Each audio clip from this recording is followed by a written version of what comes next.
What is going on, ladies and gentlemen? Hope everybody's doing well. It is hockey time again. Got another tier list video for you guys today. Today we're going to be going over all 32 NHL teams and where they rank as far as their goaltending. So we do have some stats for this video, but largely this is just going to be based on my opinion.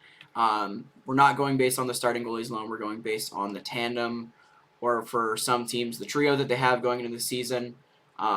But otherwise going to be largely the same as the last video, and we're going to start alphabetically, so here we go. First up, Anaheim again. Two pretty solid goalies in John Gibson and Anthony Stolarz. The last few years, Gibson's had a little bit of a fall off from what was expected of him, but otherwise hoping for a bounce back from him, and I think if that happens, the Ducks should be in pretty good shape. I think I'm going to throw them in B tier for now. Again, if Gibson rebounds this year, they could easily be an A, maybe even S tier. Stolarz had some really solid numbers last year.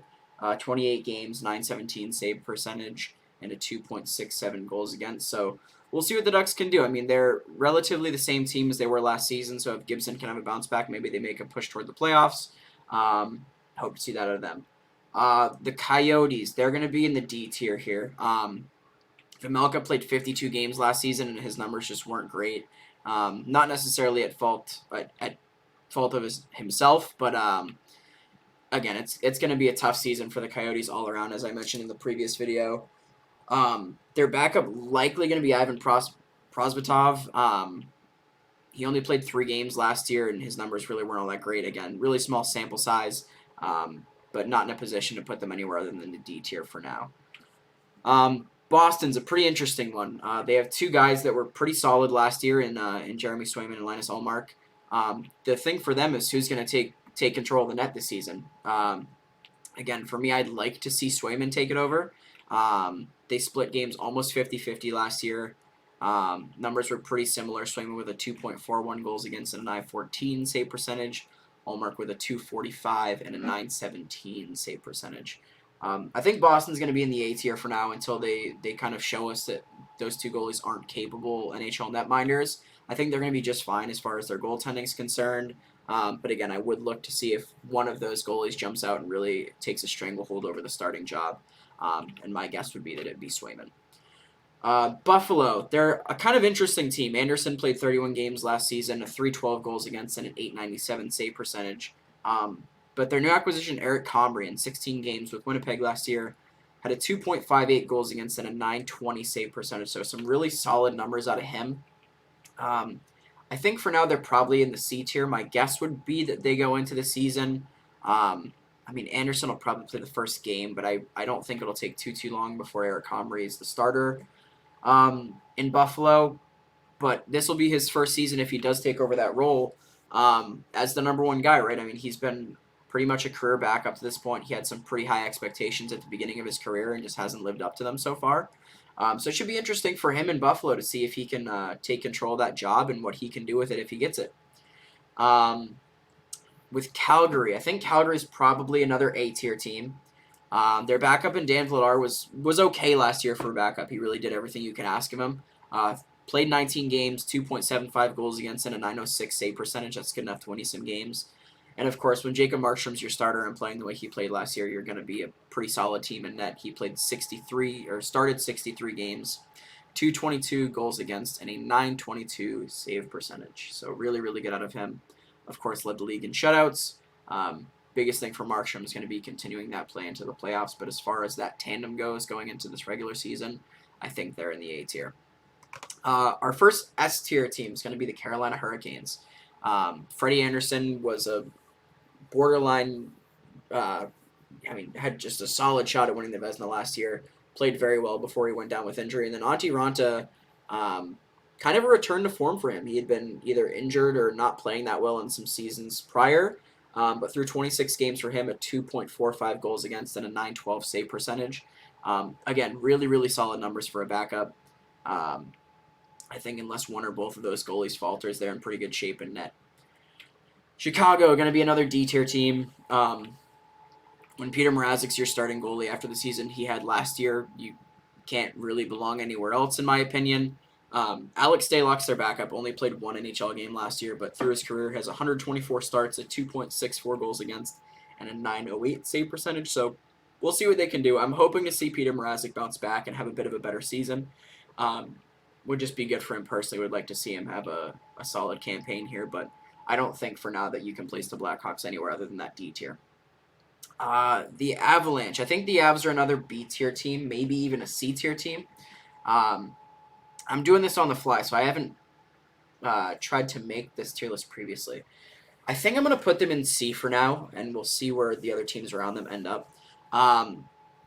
Kind of similar to Eric Comrie, right? I mean, Georgiev has not been a full NHL starter to this point in his career. Last year had 28 games, a 2.92 goals against, and an 898 save percentage. I think I mentioned it as well in my last video. He's going to have to be better for the Avs to find success in net.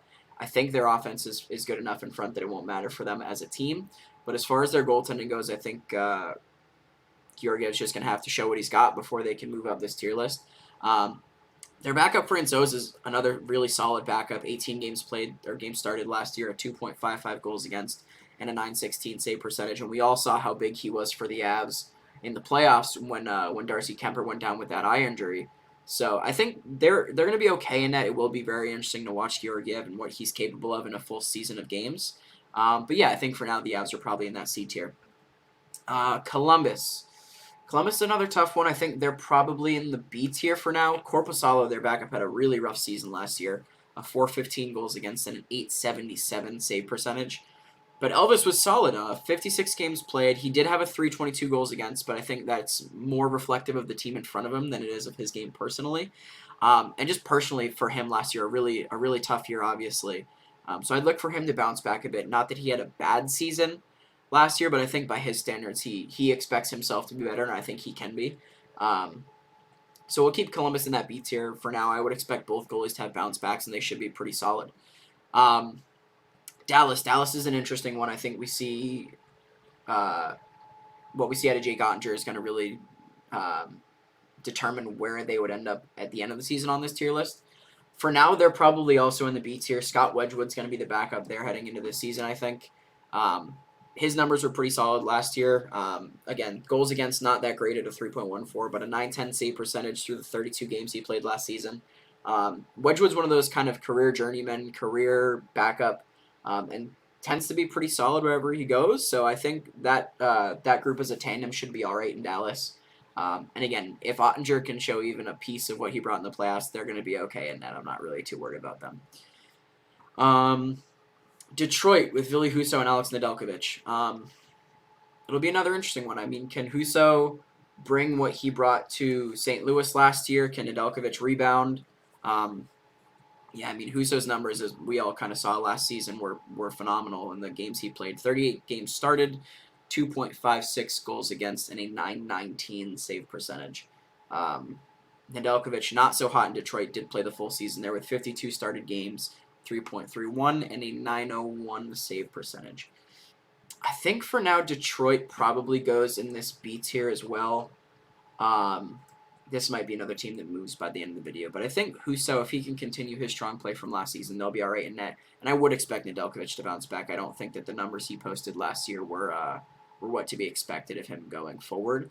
I don't know that he's going to bounce back to the form he had in Carolina, but I think somewhere in the middle will probably be where he settles down.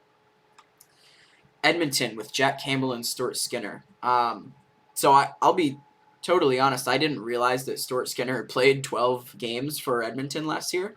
Kind of mentally lost track of where Edmonton was in their goaltending situation, and didn't realize how few games Mike Smith played in the regular season. And Stuart Skinner as the backup there put up some pretty solid numbers, 12 starts, a 2.62 goals against, and a 913 save percentage on an Edmonton team that we know is not the greatest defensively. And of course, bringing in Jack Campbell to be the guy there, I think is huge for them. He does need to provide a little more consistency, I think, than he did in Toronto. Toronto, of course, can famously kind of outscore a lot of their problems. Edmonton is a pretty similar team in that aspect. I mean, it's hard not to be when you have Connor McDavid and Leon Draisaitl on your roster. But I think their goaltending should be pretty interesting. I think for now, I'm going to throw them in the A tier. I don't think Jack Campbell was as bad as his bad months reflected last season. I don't think he's the goalie that he was leading into November when he was, what propelled him into the All-Star game. There was talks of him maybe being a Vezina finalist back at the early parts of the season last year. So I don't think he's that guy yet, but I think A tier is probably appropriate for them. Another team that until they kind of show me wrong, I think they're going to be all right. Florida, they're going to go in the A tier as well. Spencer Knight had a bit of a rough year. His goals against didn't reflect it just because of how strong that roster is, but only a .908 save percentage. He is a young kid, so it's kind of hard to knock him too much. And Bobrovsky, another guy that showed a little bit of a return to form in 53 starts, a 2.67 goals against, and a .913 save percentage. Now that I'm thinking about it, I think I'm going to throw Florida in S. I think if Bobrovsky can maintain those numbers, I think Knight will probably have a little bit of a resurgence this season. They're going to have a really solid tandem. It's such a strong feeling as a roster when you have two guys behind you in Bobrovsky and Knight that are that good. Not many teams, if any, in the league have a pair that's that good. I think for now they're S tier. I do hope and think Spencer Knight will have a bit of a bounce back, and we'll see what happens. I know Bobrovsky over the last few seasons has been famously inconsistent, so we'll see if he continues his strong player, if he bounces back to his first year in Florida, where there was a lot of concern over his contract and what that value is going to be. LA is an interesting one. Jonathan Quick's not getting any younger, and Cal Peterson was supposed to kind of be the guy, I think, really starting last season for a lot of people. And he really just didn't have the greatest season. So for LA, it's interesting. I mean, whose net is it at this point? I think going into the season, it's definitely Quick's the starting guy. But do we continue to see Cal Peterson, get a fair share of the starts? Is it a relatively even split? Last year, it was 46 starts for Quick and 35 for Peterson. So do we see more of that? Does Peterson shift? Does it become more of a 41-41? Does the pendulum swing and does Peterson start more games? It'll be interesting in LA. I think for now they're probably going to be in the B tier as well. A lot of B tier teams so far. But as long as Quick doesn't fall off pretty quickly, Peterson should be good enough to supply him some support as the backup.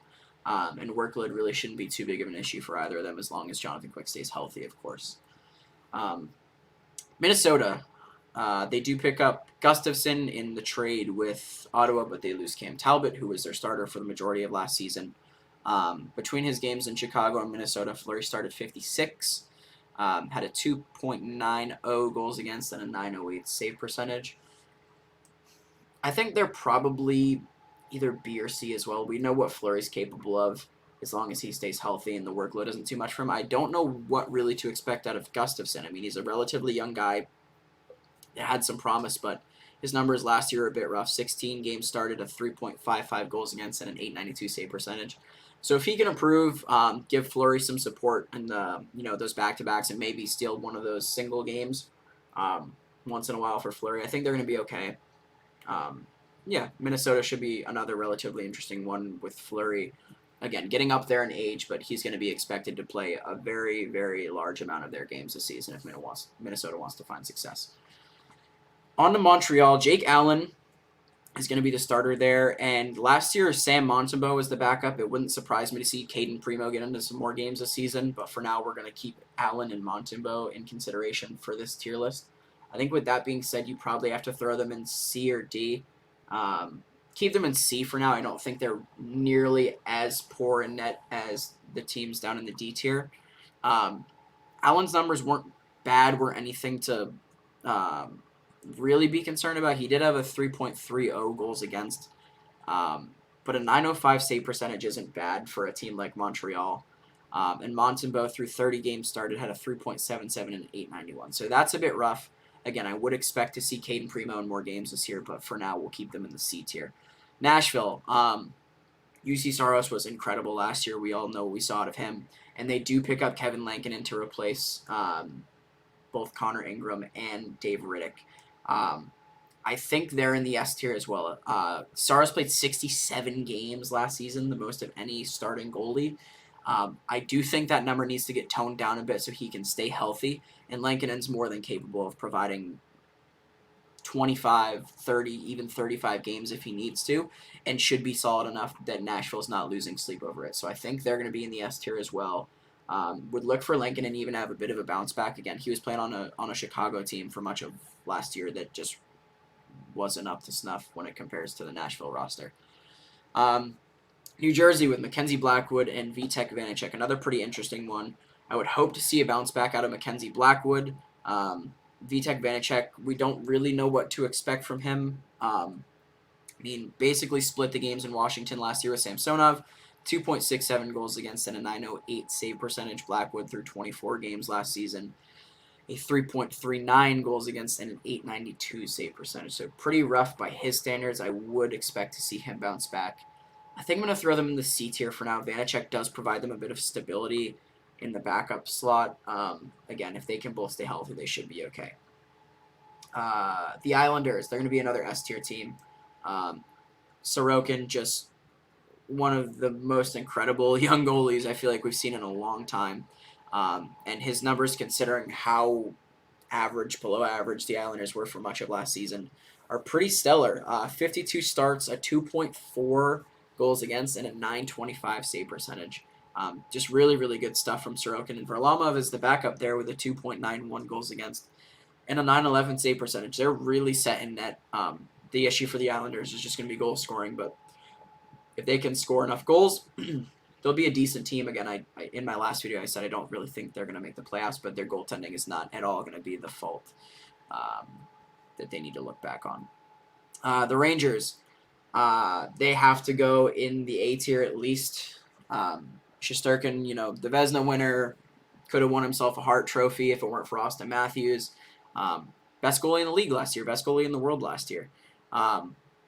They do lose Georgiev. Again, they bring in Jaro Halak as the backup. What can he bring to the team? Another guy that's getting up there in age, but he provides some pretty decent stability. I think if he can take some games off Shesterkin's shoulders, they're going to be just fine. And again, Shesterkin's their starter. They really have nothing to be too concerned about.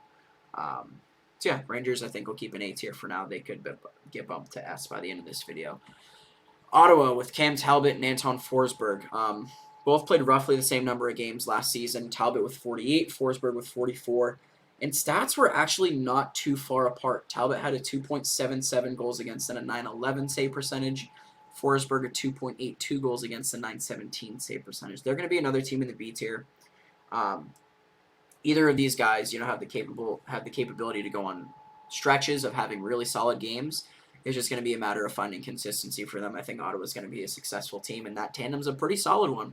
Forsberg, another younger guy coming up in the league who I think is going to be looking to try to contest for that starting job. It is Cam Talbot's, I would say, going into the year. But it'll be interesting to see what happens over the course of the season for them, but I do think that they're at least a B-tier team when it comes to their goaltending.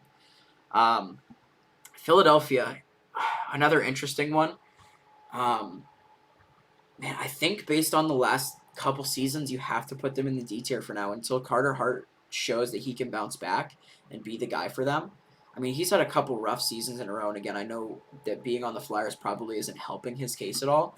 But last year, 44 starts, a 3.16 goals against, and a 905 save percentage. Now with Martin Jones moving on to Seattle, Felix Sandstrom likely to be the backup there. Only played 5 games, 3.23 goals against, and a 910 save percentage. So the save percentage isn't bad. Goals against, not great. It'll be his first season as a full-time backup in the league, so kind of to be seen what he's capable of in a full year. And again, Carter Hart really just needs to bounce back, but for now I don't think it's appropriate to put them above the D tier, given what Carter Hart's shown us the last few seasons. Pittsburgh, Tristan Jarry and Casey DeSmith, another one of those tandems that's just really, really solid. They're not going to blow you away. Jarry's numbers last year were pretty incredible. 56 starts, a 2.42 goals against, and a 919 save percentage. And Casey DeSmith, that guy might be the best, for sure, backup goalie in the league. He's probably not going to contest Jarry for the number 1 spot, right? But he's going to take a number of games off his shoulder throughout the season, and he's going to win at least half of them and maybe more. So I think Pittsburgh's set net as long as Jarry can stay healthy, remain consistent, they're going to be just fine in goal. San Jose with Capo Kakinen and James Reimer. Neither guy had a terrible season last year. Reimer played 46 games, a 2.9 goals against and a 911 save percentage. Capo Kakinen, 33 games played, 2.87 goals against and a 912. I think San Jose's in the B tier. It'll be interesting to see who gets the lion's share of games. I would expect it to be Capo Kakinen, but who knows if Reimer continues to play the way he played last season, and Kakinen has some inconsistencies. We could see Reimer become the starting guy there, but I would expect Kakinen to have that job going into the season. Seattle, a pretty interesting team. Philip Grubauer had a rough year last year, man, especially after comparing it to the year he had in Colorado the season prior. He started the majority of their games with 54 starts, a 316 goals against, and an 889 save percentage. Really rough season out of Philip Grubauer. Not too sure who to expect to claim the backup job on this team. Could be either of Chris Driedger or Martin Jones. Jones in Philly started 33 games, a 268 goals against, and a 907 save percentage. Really, I mean, kind of outplayed Carter Hart last season in Philadelphia. And for Driedger, only played 24 games last year, but a 2.96 goals against, an 899 save percentage. The Seattle team just struggled overall, and the goaltending really didn't do them any favors. I think for now they're going to go in the we'll throw them in the C tier. I think they have enough depth. They have some veteran leadership in both Grubauer and Jones. Driedger still has some stuff to prove, right? I think he was kind of expected by his standards to be the starting guy, and then of course they pick up Grubauer, which kind of rains a bit on his parade, but we'll see what happens there. I would expect Grubauer to bounce back, and then it's going to be a two-dog fight between Driedger and Jones to see who takes that backup job and what can they do with it. St. Louis with Jordan Binnington and Thomas Greiss. I think they're going to go in the B tier for now. Binnington, a little bit of a rough season last year by his standards. 37 games played, 313 goals against, and a 901 save percentage. He did play pretty well in the playoffs in the few games he did play. Again, their backup now is Thomas Greiss, who had a rough year last year, but I would expect him to bounce back as well. I don't think it's going to be a true 1A, 1B situation, but I would expect, especially early on in the season, to see, maybe Binnington plays 2, Greiss plays 1, that type of rotation. And then assuming that Binnington can kind of recoup what we know he's capable of, kind of return to form, then maybe we see him go back to being the full-time guy there. But Greiss should be a pretty capable backup for them, assuming he rebounds from last season in Detroit. I think they're going to be just fine in that. I don't think that's their concern at all. Tampa Bay. Another one that, I mean, you have to weigh it a bit heavily on the starter, much like the Rangers with Shesterkin. I think they're S tier. We know what Vasilevsky's capable of. Last year, a down year by his standards, right? But, I mean, 63 games played, a 2.49 goals against, and a 960 save percentage. Real tough year for that guy. And then Elliott actually had some pretty solid numbers for them. 17 starts, a 2.43 goals against, and a 902 save percentage. So I think they're going to be just fine in net. Another team where goaltending is really not their concern. They're going to be okay as long as Vasi stays healthy. Toronto, probably the most interesting goaltending situation coming into the season with Matt Murray and Ilya Samsonov. Murray started 20 last year, a 305 goals against, and a 906 save percentage. Samsonov, 39 starts, a 302 goals against, and an 896 save percentage. Murray's the guy going into the season. If he falters at all, Samsonov's going to be very quick to jump on that opportunity to be the starter there. Murray, it's more of a matter of staying healthy for him, I think, than anything else. And then, if he can stay healthy, what does he bring to the team? For now, they're going to go in the C tier. At least one of those two guys has to show us something before they move up. I do expect them to move up as the season goes along. But again, we don't know which of those two guys is really going to claim the job. At least one has to stay healthy. And if they stay healthy, what do their numbers look like moving through the year? Vancouver. I think they're probably A tier for now. They have a new backup in Spencer Martin, who's relatively inexperienced. But Thatcher Demko over the course of the last few seasons has really become one of those guys in the league, maybe a top 7, top 5 goalie. 61 starts for him last year, 2.72 goals against, and a 915 save percentage, which when you look at it for face value, it might not be that impressive, but considering the start Vancouver had, man, I mean, those numbers are real solid for that team. So yeah, I'd throw them in A tier as long as Demko stays healthy. Another team that I don't think they're too concerned about their goaltending. Spencer Martin will have to play more games, I think, than he has in his career. This will be his first full season as a backup, assuming he stays in that role. So it will be interesting to see what he's capable of. They got to make sure that he can support the Canucks in the games that Demko needs the rest. But if he can play maybe even 20 games, I mean, I'm not too worried about wear and tear on Demko. He's a relatively young guy. I think Vancouver's going to be fine in net. Washington with Darcy Kemper and Charlie Lindgren. Vegas. Vegas, another pretty interesting team. They just picked up Aiden Hill a couple days ago. I think for now you have to throw them in the D tier. Logan Thompson had a pretty solid end to the year last season. But, you know, we're going to throw them and see. Aiden Hill's not too inexperienced. And Thompson, again, to end last year was pretty solid. For Hill, 22 games, a 2.66 goals against, and 906 save percentage. Thompson, 17 starts, 268 goals against, and a 914 save percentage. So one of those guys has to steal the starting job, assuming Vegas isn't going to go out and make any more moves, which I wouldn't expect them to. But again, another team where one of the guys is going to have to take the job and run with it, I would think. I don't know that Vegas has loved the whole 1A, 1B situation, especially in their experience with Leonard and Fleury. Kind of caused them a lot of problems down the road with the way they let go of Fleury and the way that Leonard felt he was being treated before he announced his injury. So yeah, it'll be an interesting season for Vegas and net. Now to Washington. Darcy Kemper and Charlie Lindgren. Obviously, Kemper won the Cup. 57 starts for him in the regular season last year, at 2.54 goals against and a 921 save percentage.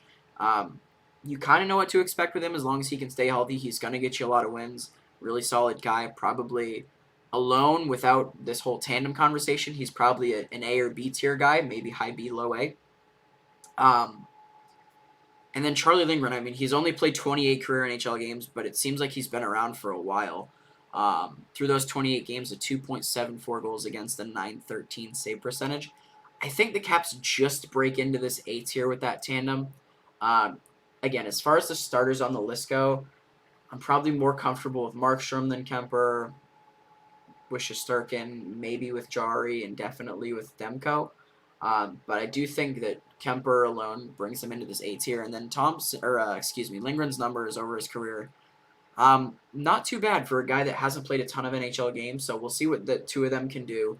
A brand new goaltending tandem in Washington. It'll be a pretty interesting year for them.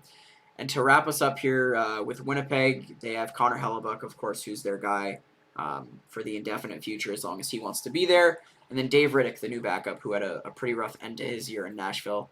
They're going to be another A-tier team, I think, just because of Connor Hellebuck. He's going to play at least 60 games, I would expect.